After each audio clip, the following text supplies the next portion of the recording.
Hello students, आज हम जिस शीर्षक को पढ़ने वाले हैं वह शीर्षक है विकास। विकास अर्थात डेवलपमेंट। तो विकास क्या है?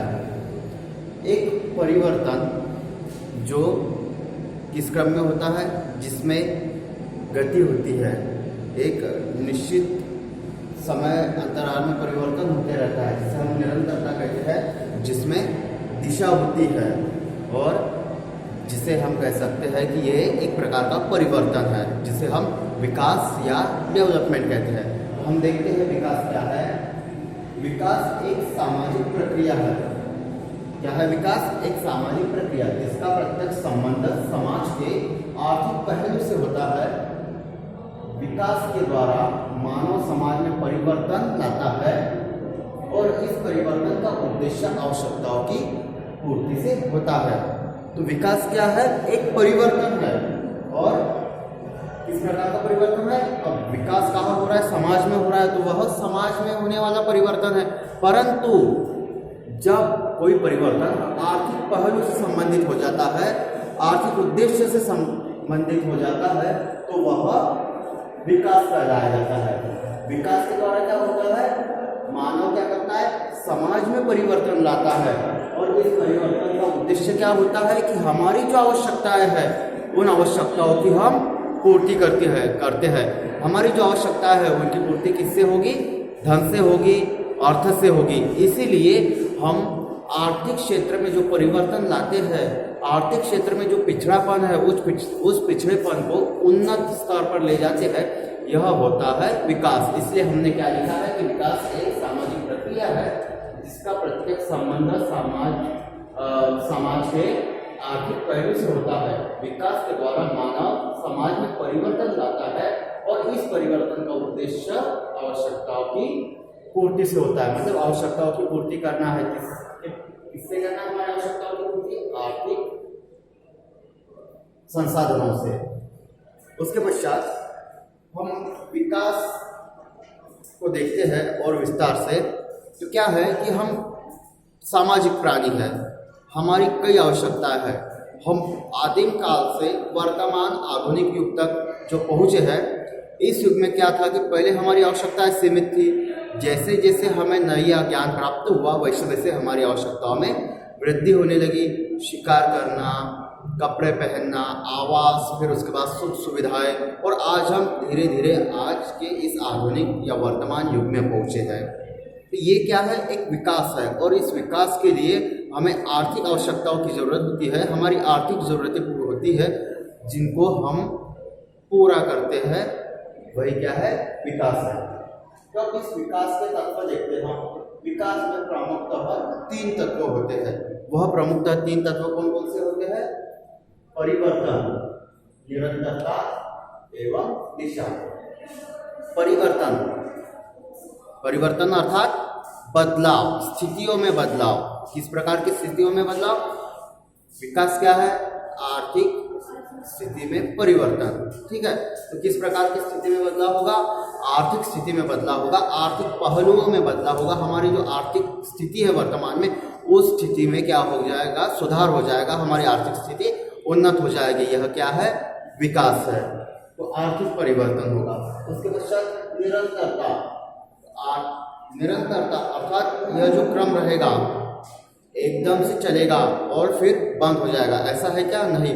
हम ऐसा करते हैं कि एकदम से हमने पैसे कमा लिए और फिर एकदम से हमने पैसे कमाना छोड़ दिया या बंद कर दिया। बिल्कुल ऐसा नहीं करते हम लोग।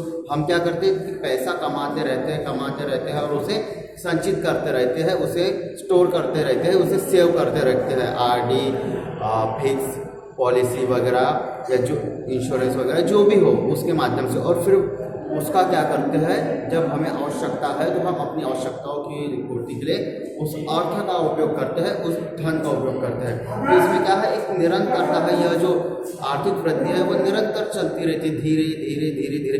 एकदम से हमें 5-6 लाख मिल जाते हैं क्या? नहीं।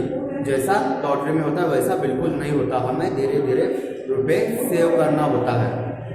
तो इसमें क्या है? निरंतरता है। उसके पश्चात दिशा। जो विकास है इसकी दिशा होती है, इसकी 2 दिशाएं होती है। 2 दिशाएं जिसमें हम कह सकते हैं उन दिशाओं को एक दिशागत तथा एक दिशाहीन। दिशागत अर्थात जो अच्छी तरीके से व्यवस्थित तरीके से और समाज के कल्याण के लिए या समाज का जो लक्ष्य है या समाज द्वारा जो मान्यताएं प्राप्त है उन मान्यता या स्वीकृति के अनुसार हमने क्या किया, आर्थिक आवश्यकताओं की पूर्ति की और विकास किया। तो ये हो गया दिशागत। और दिशाहीन, दिशाहीन अर्थात क्या होगा कि हम अपनी आर्थिक आवश्यकताओं की पूर्ति अलग प्रकार से करेंगे, जिसमें हम समाज की मर्यादाओं, समाज के मूल्यों, समाज की ज़रूरतों, इन सभी को ध्यान में नहीं रखेंगे। बस हमारे लिए प्रमुख क्या होगा, हमारी आवश्यकताओं की पूर्ति। हमें समाज में किसी से कुछ लेना नहीं, कुछ देना नहीं, बस हमें हमारे हित को पूरा करना है। ये क्या हो गया, दिशाहीनता। जैसे स्मगलिंग करना, जिसे हम तस्करी कहते हैं, चाहे नशीले तत्वों की हो, हथियारों की हो या गोला बारूद की हो या किसी प्रकार के गैरकानूनी कार्य करना। ठीक है, ये क्या हो गए, दिशाहीन। ठीक, तो ये है विकास के तत्व, परिवर्तन, निरंतरता और दिशा। दिशा में दो तत्व होते हैं, एक दिशागत और एक दिशाहीन। अब हम परिभाषा देख लेते हैं विकास की। तो विकास की सर्वप्रथम परिभाषा हम देखते हैं प्रोफेसर प्रसाद के अनुसार। प्रोफेसर प्रसाद कहते हैं विकास से तात्पर्य सामाजिक परिवर्तन के साथ साथ आर्थिक वृद्धि से भी है। तो प्रोफेसर प्रसाद क्या कहते हैं कि विकास क्या है, ऐसा परिवर्तन है जिसमें क्या हो रहा है, सामाजिक परिवर्तन। क्या है विकास, ऐसा विकास प्रोफेसर प्रसाद के अनुसार क्या है, सामाजिक परिवर्तन है जिसके साथ साथ क्या हो रहा है, आर्थिक वृद्धि। यदि किसी परिवर्तन में आर्थिक वृद्धि नहीं हो रही है, समाज में परिवर्तन हो रहा है परंतु आर्थिक वृद्धि नहीं हो रही है, तो वह विकास नहीं होगा। किनके अनुसार, प्रोफेसर प्रसाद के अनुसार। और सामाजिक परिवर्तन हो रहा है और आर्थिक वृद्धि हो रही है, तो वह क्या है, विकास है। फिर उसके पश्चात प्रोफेसर हॉबहॉस परिभाषा देखते हैं हम। तो प्रोफेसर हॉबहॉस क्या कहते हैं, विकास का तात्पर्य स्थापित सांस्कृतिक संस्थाओं में वृद्धि होनी चाहिए, न कि किसी नई विधि की खोज। तो प्रोफेसर हॉबहॉस ने संस्कृति को महत्व दिया है कि जो हमारी सांस्कृतिक संस्थाएं हैं, ठीक है, जैसे हमारा परिवार हो गया, हमारा घर, हमारा पड़ोस, हमारा समाज, तो ये हमारे जातीय धर्म, तो ये हमारी सांस्कृतिक संस्थाएं हैं। ठीक है, तो इन सांस्कृतिक संस्थाओं में वृद्धि होनी चाहिए। किसी क्या उसमें क्या होनी चाहिए, वृद्धि, जो किसी नई विधि की खोज से नहीं होनी चाहिए, बिल्कुल उसी विधि की खोज से वृद्धि होनी चाहिए। तो ये विकास होगा किनके अनुसार, प्रोफेसर हॉबहॉस के अनुसार। अब प्रोफेसर पोन्सियन के अनुसार देख लेते हैं हम विकास क्या है। तो प्रोफेसर पोन्सियन क्या कहते हैं, विकास संकुचित अर्थ में परिवर्तन है। विकास को क्या बताया प्रोफेसर पोन्सियन ने, परिवर्तन बताया। प्रोफेसर पोन्सियन कहते हैं कि विकास क्या है, परिवर्तन है, यह वृद्धि से संबंधित है जो पहले से ही किसी वस्तु में छुपे रूप में विद्यमान है। तो इन्होंने क्या कहा है कि विकास एक परिवर्तन है, कैसा, संकुचित, मतलब थोड़ा थोड़ा, और यह क्या है, एक इसका संबंध किससे है, वृद्धि से, जो पहले से ही कहीं ना कहीं किसी ना किसी रूप में, किसी ना किसी वस्तु में या किसी ना किसी चीज में क्या हुई है, छुपी हुई है। वह क्या है, विकास के अनुसार, प्रोफेसर पोन्सियन के अनुसार। अब हम विकास की विशेषताएं देख लेते हैं। तो विकास की विशेषताएं, उसमें सर्वप्रथम क्या विशेषता लिखी हमने, कैसी प्रक्रिया विकास, सार्वभौमिक प्रक्रिया। सार्वभौमिक अर्थात नाम से सिद्ध हो रहा है, सार्व अर्थात सब जगह, भौमिक, ठीक है, सार्व मतलब सब, भौमिक मतलब सभी जगह पे। तो सार्वभौमिक प्रक्रिया अर्थात ऐसी प्रक्रिया है विकास जो संपूर्ण संसार में हो रही है। ऐसा नहीं है कि भारत में विकास हो रहा है, अमेरिका में नहीं हो रहा, पाकिस्तान में नहीं हो रहा, चीन में विकास हो रहा है, ऐसा नहीं है। विकास क्या हो रहा है, सभी समाजों में हो रहा है, सभी देशों में हो रहा है। तो ये एक कैसी प्रक्रिया है, सार्वभौमिक प्रक्रिया है विकास। फिर उसके पश्चात इसमें जो दूसरी विशेषता लिखी हमने वह है परंपरात्मक परिवर्तन। तो विकास क्या है कि एक परिवर्तन है, परंतु किस प्रकार का परिवर्तन है? परंपरात्मक परिवर्तन है, क्योंकि परंपरा जो है हमारी, ठीक है, या जो हमारी संरचना है परंपरात्मक संरचना, उसमें क्या होगा कि परिवर्तन होगा, ठीक है, और उसमें परिवर्तन होगा तो ही क्या होगा कि विकास होगा।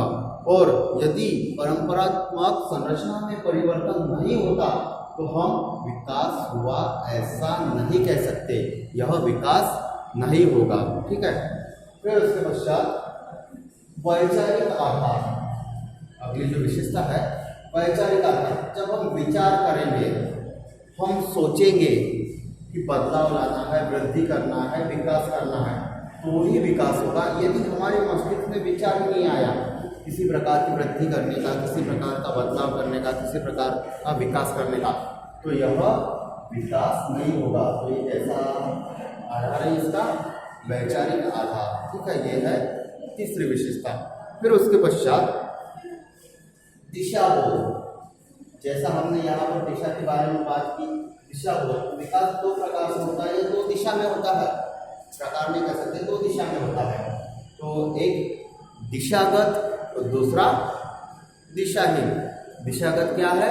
जो समाज द्वारा स्वीकृति प्राप्त हो, जिसे समाज द्वारा आदर्श कहा गया हो, समाज द्वारा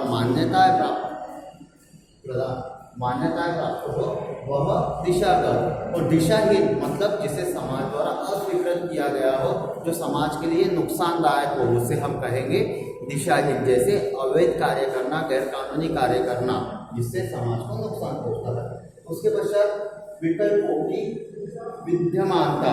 विकल्पों की विद्यमानता क्या होता है कि विकास एक रेखीय परिवर्तन नहीं है, इसमें कई साधन और कई विकल्प है, और इन साधनों और विकल्पों में से किसी को भी हम क्या कर सकते हैं?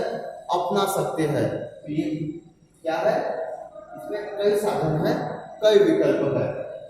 ये थी अंतिम विशेषता विकास की। तो आज हमने विकास को समझा, विकास क्या है, विकास के तत्वों को देखा, विकास की परिभाषा देखा और विकास की विशेषताओं को समझा। इसके आगे हम अगली कक्षा में पढ़ेंगे।